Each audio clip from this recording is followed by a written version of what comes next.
Bonsoir, à la une de ce journal, la réhabilitation de la route Kankan-Kissidougou. 30 ans après sa réalisation, l'État se penche sur ce tronçon long de 194 km.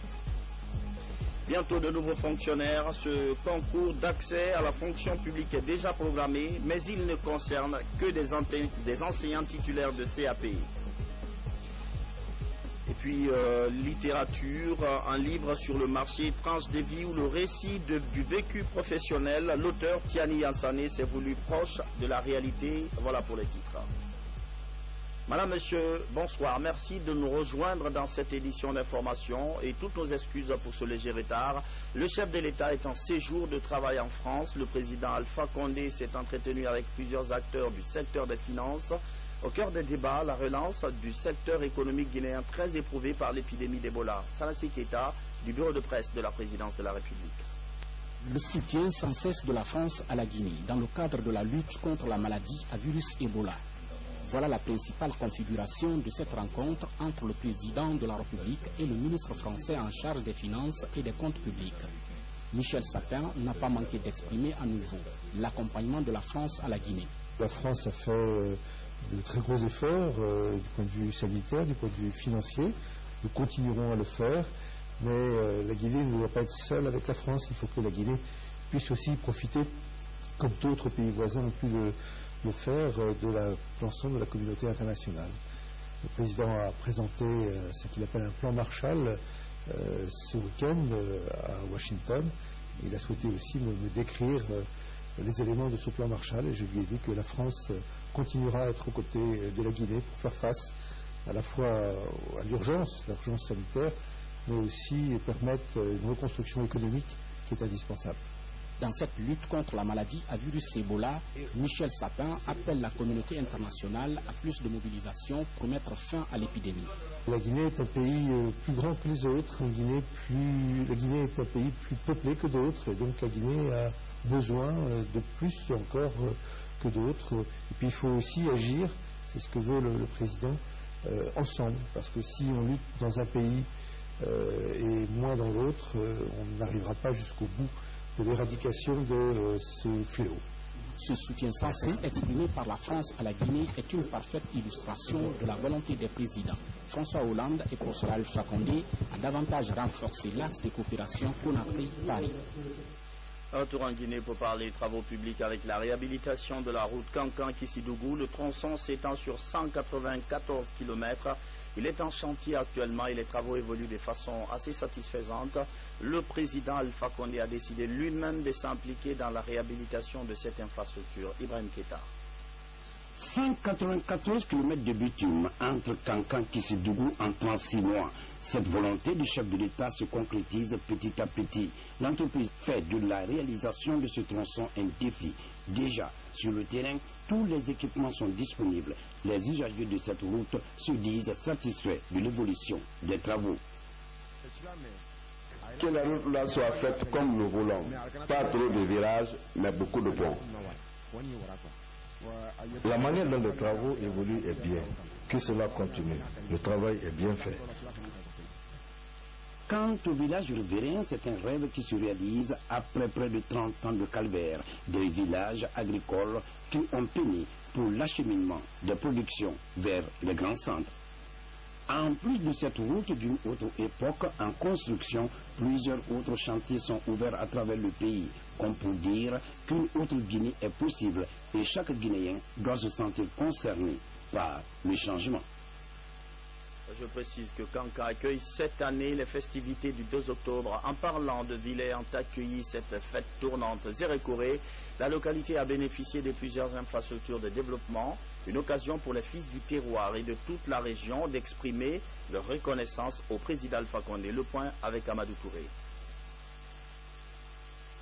Dans la préfecture de Zérékoré, depuis l'organisation du 55e anniversaire de l'indépendance dans la région, l'exécution de plusieurs infrastructures d'intérêt communautaire en cours et les efforts de sensibilisation des cadres de la localité relative aux initiatives de développement du chef de l'État pour la région, ces communautés se disent déterminées à soutenir la politique de développement du chef de l'État.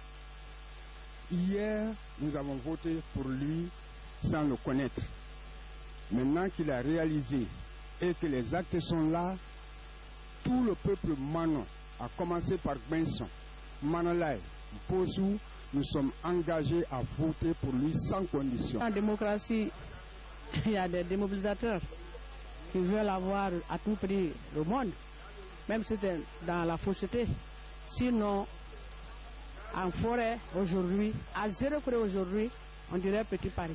En dépit des projets en cours d'exécution pour le désenclavement et le développement des localités des Erékoré, les populations ont égrené une liste de doléances à la délégation qui se fera le messager auprès du chef de l'État. D'abord, la préoccupation des populations par rapport au problème des pistes rurales, le problème des écoles, le problème des maisons de jeunes, le problème des lampadaires et surtout le problème des puits à milieu, des centres de santé.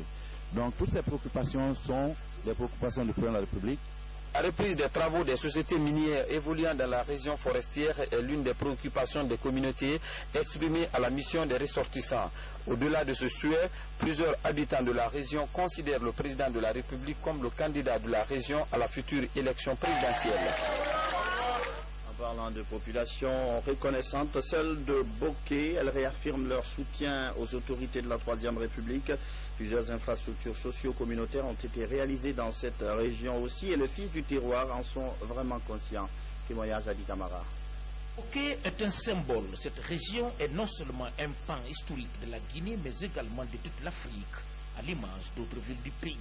Ici, l'hospitalité est aussi légendaire. Ce dimanche 19 avril, les populations ont fait la démonstration de la mobilisation. Les jeunes, les femmes, les sages et les responsables à tous les niveaux ont pris d'assaut ces lieux pour exprimer leur soutien indéfectible au professeur Alpha Condé, président de la République, fils du terroir et qui vient de doter cette ville de nombreuses infrastructures administratives, scolaires, hôtelières et routières. Nous sommes émus de la grande mobilisation que Bokeh vient de nous trouver. Ça veut dire tout simplement que la réconciliation dont on a parlé est une réalité à Bokeh. De ce fait, nous sommes rassurés, nous sommes ravis que les Bokékas se sont donné enfin la main pour accompagner le professeur Alpha Condé. À la tribune, les intervenants se sont succédés. Ils ont tous mis l'accent sur les réformes entreprises par le gouvernement, la lutte contre Ebola en Guinée et les dispositions pratiques prises par le professeur Alpha Condé afin d'améliorer le vécu du Guinéen. Pour les citoyens de Kakandé, la flamme du développement allumée par la Troisième République, par le choix de Bokeh comme région test dans la fête tournante de l'indépendance, avec son cortège de réalisation, mérite d'être entretenu et porté toujours plus haut pour le bonheur de tous. Le Premier ministre en langue nationale Soussou a invité cette population de Kakandé à toujours œuvrer dans le sens de l'unité nationale, de la paix et de la réconciliation. Mohamed Seyd Fofana est revenu avec force détail sur la lutte contre la fièvre hémorragique à virus Ebola, la construction et la réhabilitation de certaines infrastructures à l'intérieur du pays.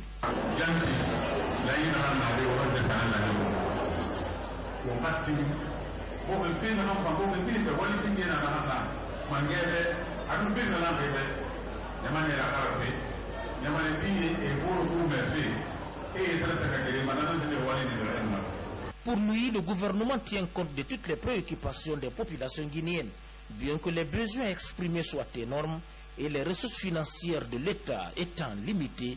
Le gouvernement fera feu de tout bois pour réduire la pauvreté au sein de la population guinéenne. C'est un challenge à gagner.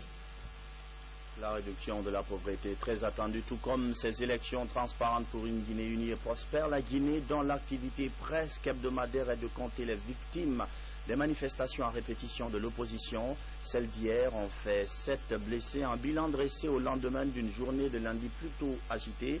Aujourd'hui, les choses ont repris leur cours normal. Bernard Tondino. Conakry, les activités ont repris ce mardi. Au lendemain de la journée de manifestation de l'opposition, le trafic et le commerce sont ouverts. Je suis très ravi de la reprise des activités dans le quartier Koloma. Et une chose qui n'a pas été très facile pour nous les jeunes dans le quartier. Je pense que la paix, c'est ce que tout le monde souhaite. On a bien repris le travail parce qu'aujourd'hui, il n'y a pas eu un problème, il n'y a pas eu de marche ni rien. On a compris que l'important c'est que chacun doit se mettre à la tâche pour que le pays avance. À la direction nationale de la police, l'on déplore le bilan de cette autre manifestation de l'opposition. Des échauffourées ont fait plusieurs blessés dans les rangs des forces de l'ordre et des manifestants.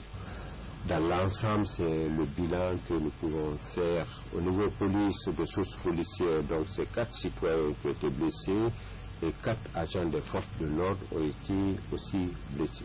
La difficulté que nous avons, c'est l'incompréhension entre les citoyens et les forces de l'ordre. Nous ne sommes pas des ennemis des citoyens, quel que soit ce qui les pousse à être sur le terrain. Nous sommes des services d'application de la loi, mais nous sommes là pour protéger les citoyens. Sur l'axe Samdalé-Bambeto, les séquelles de la manifestation sont encore visibles. Certaines boutiques sont toujours fermées.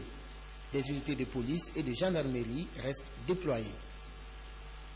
Les commissions administratives de révision des listes électorales poursuivent leur session de formation à Conakry, des ateliers pour perfectionner leur technique dans la conduite des élections. La CENI tient à organiser des votes libres, crédibles et transparents. L'institution veut surtout éviter de se laisser distraire pour rester dans le chronogramme établi. Makemedozo.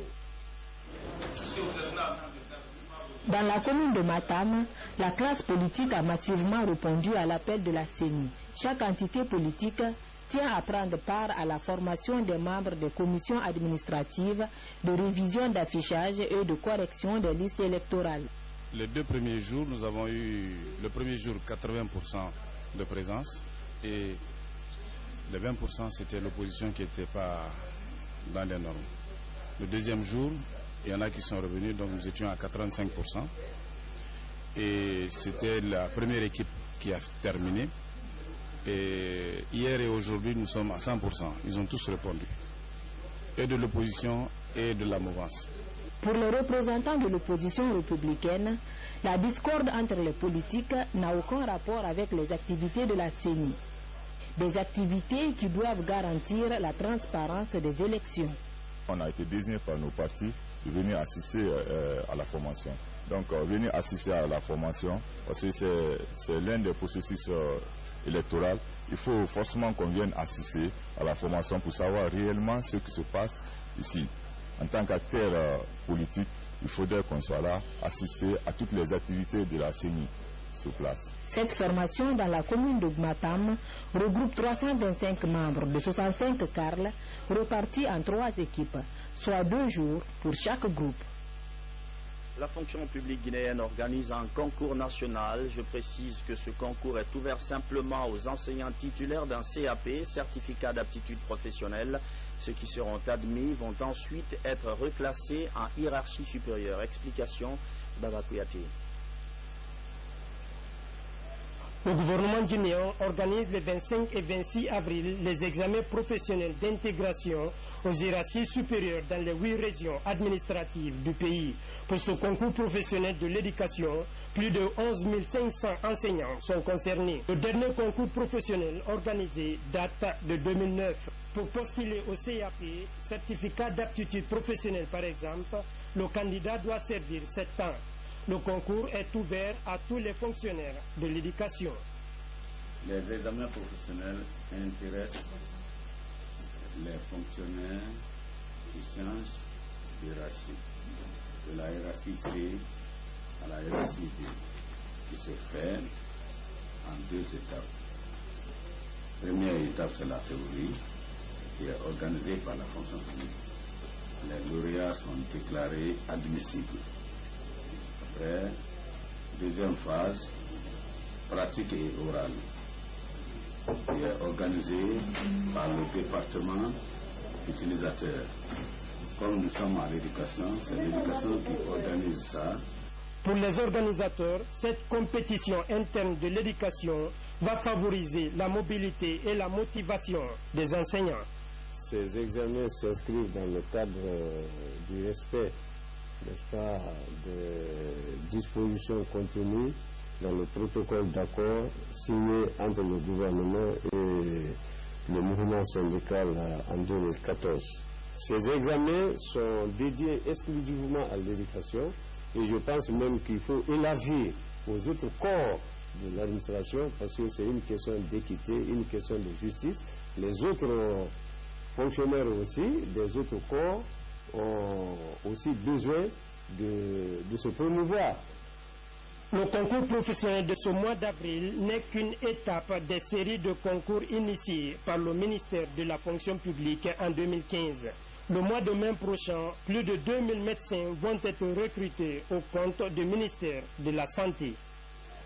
En attendant, nous sommes le 21 avril et c'est aujourd'hui la journée nationale du Parlement panafricain et de la CEDEAO. Dans une note que vous avez suivie hier sur la télévision nationale, l'Assemblée de Guinée annonçait sa célébration. C'est chose faite et c'est Robert Siditolno qui nous en fait le compte-rendu. Suivez.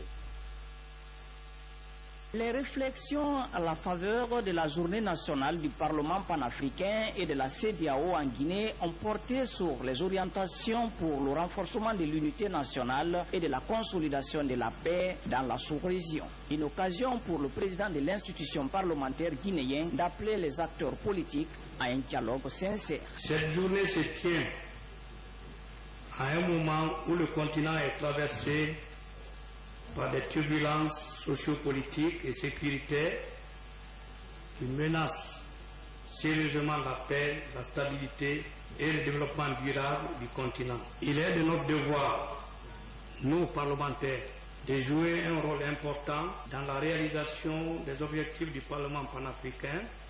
Chacun doit se demander tout simplement ce qui est bon et utile pour les Guinéens, pour notre nation, et il est temps que la culture du dialogue, de paix qui permettrait d'unir les fils de ce pays pour le développer habite chacun de nous et nous guide dans nos comportements quotidiens et tous les actes que nous posons. Le 21 avril de chaque année est consacré à la journée nationale du Parlement panafricain et de la CEDEAO en Guinée. Cette démarche des autorités guinéennes permet de mieux faire connaître ces institutions aux populations, mais aussi aux parlementaires. Et réaliser une plus grande unité et solidarité entre les pays africains et entre les peuples africains.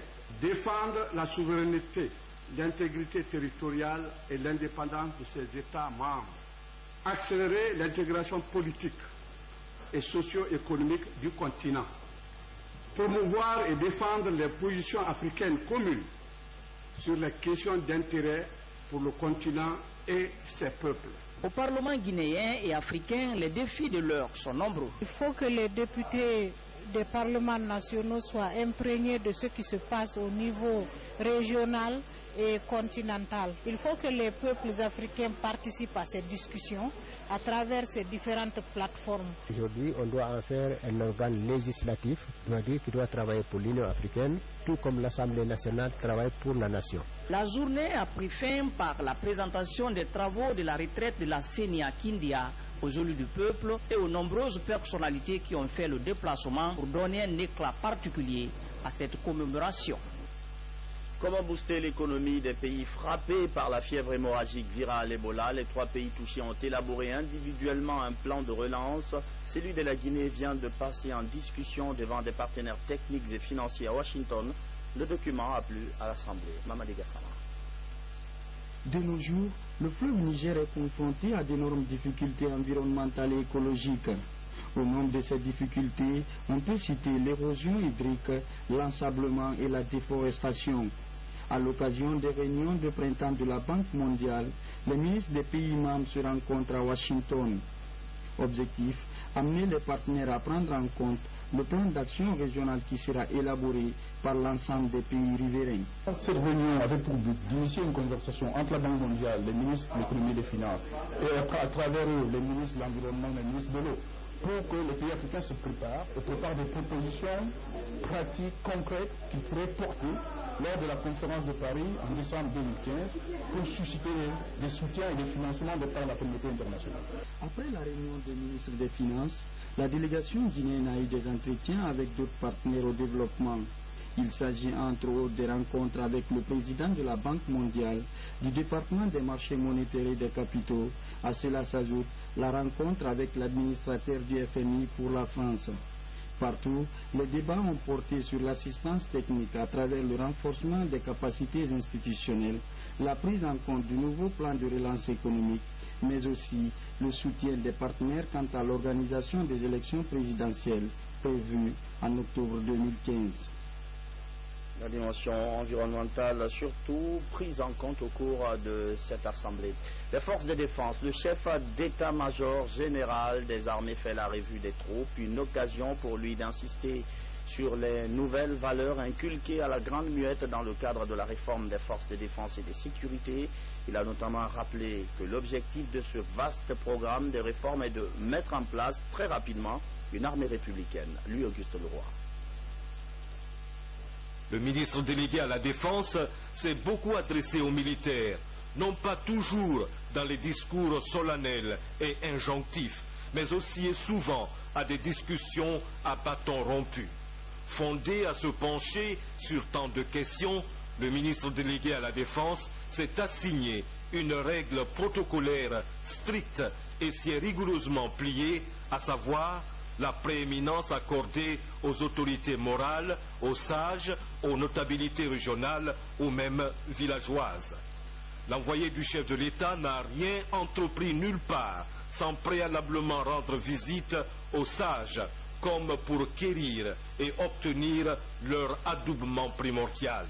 J'ai aussi glané des concepts saillants rendant compte de la vision du chef de l'État et actualisés par son ministre délégué à la Défense nationale.